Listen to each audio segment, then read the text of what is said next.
महाराज का चरित्र। भक्त त्रिलोचन महाराज संत परंपरा के महान संतों में से एक थे। वे 3वीं शताब्दी के आसपास महाराष्ट्र में जन्मे एक प्रसिद्ध वारकरी संत थे। त्रिलोचन जी संत नामदेव और संत ज्ञानेश्वर के समकालीन थे। वे भक्ति मार्ग के समर्थक और समाज सुधारक थे, जिन्होंने जीवन के सत्य को सरल भाषा में उजागर किया। जन्म और पृष्ठभूमि। त्रिलोचन महाराज का जन्म एक ब्राह्मण परिवार में हुआ था। उनका जीवन अत्यंत सरल, संयमी और ईश्वरमय था। प्रारंभ से ही वे सांसारिक मोह माया से दूर भगवान की भक्ति में रत हो गए। वे भगवान विठल के परम भक्त थे और पूरी तरह से हरि नाम में लीन रहते थे। भक्ति और उपदेश। त्रिलोचन जी ने भक्ति को कर्म और सेवा से जोड़ा।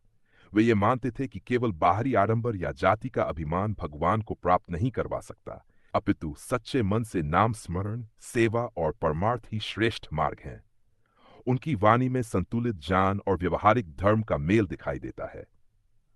उन्होंने अपने अभंग भक्ति रचनाएं के माध्यम से सामाजिक बुराइयों, विशेषकर जात-पात और धार्मिक अकपान पर प्रहार किया। प्रमुख शिक्षाएं। भक्ति में समानता। त्रिलोचन जी ने कहा कि भक्ति में कोई ऊंच नीच नहीं, हर व्यक्ति भगवान को प्रेम से पा सकता है।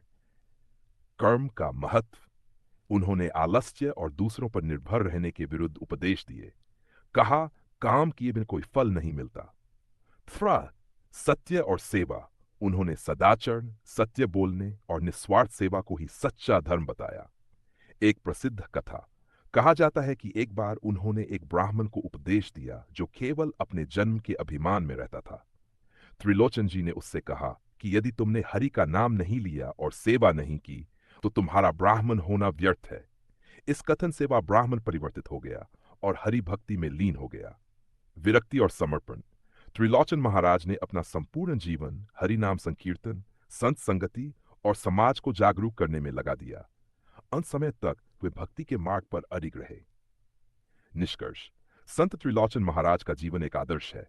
त्याग